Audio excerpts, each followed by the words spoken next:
Welcome to the King of the Court podcast with Ben Riggs and Ben Staten. So, Ben, you got 24 hours to digest this Luka Doncic trade. Yeah, I mean, I think honestly, dude, like there's a bunch of galaxy brain bullshit going on where we're trying to explain how it makes sense to trade away a 25-year-old superstar who led your team to 2 Western Conference Finals in 3 years and the finals just last year. He has more first-team All-NBA appearances than Steph Curry.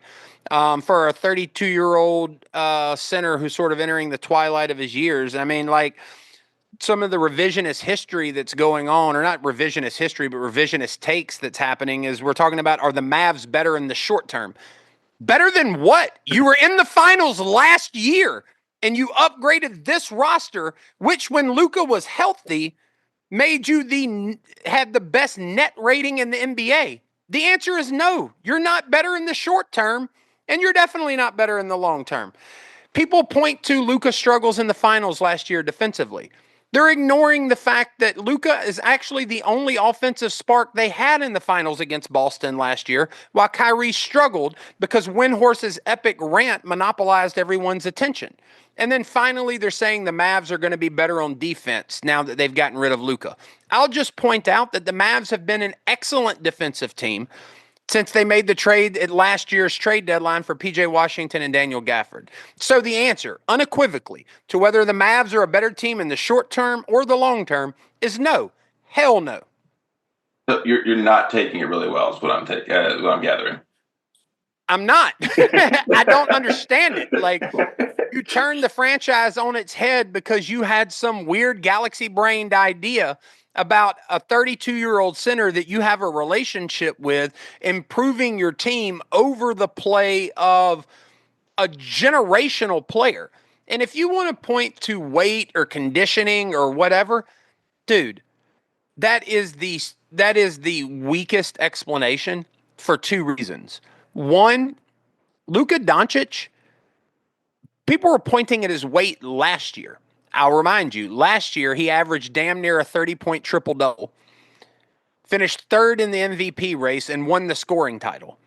En route to being the Western Conference Finals MVP, this is bananas. The second thing I'll mention is that even if there was an issue with his conditioning, and I've always been somewhat skeptical of the conditioning arguments because we're talking about a guy who performs at an extremely high level and has a really high usage rate, and I think played 100 games last year. Like, we're talking about a guy who was incredibly dependable last year.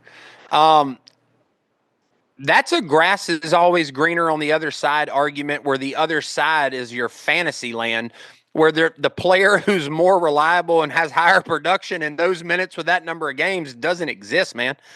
So I think Nico Harrison has made an incredibly boneheaded, myopic decision where he was blinded by a very definite vision that he had for the Mavericks in the short term.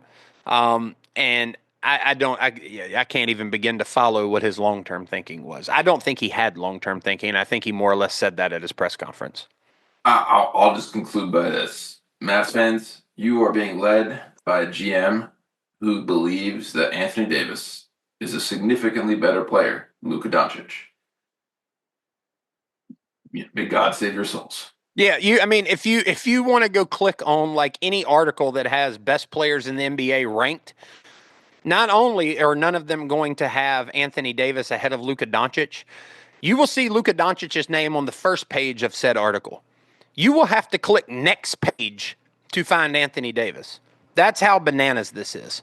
So, with that said, man, like, I want to say that I'm done talking about this trade. I know that I'm not. I'm still processing it. That's how dumb it was. I'm sure we'll bring it back up many times. I suspect Luka Doncic will not enable us to forget about it because I think he'll make it his life's mission to ruin Nico Harrison and the Dallas Mavericks. But look, that's the bed that Nico made, and that's the bed he's got to sleep in. Until next time, follow us, like us, share our content on YouTube. We're excited, to have this conversation with the audience, even when we have to talk about dumb shit like this trade. So Yep. take care. Peace.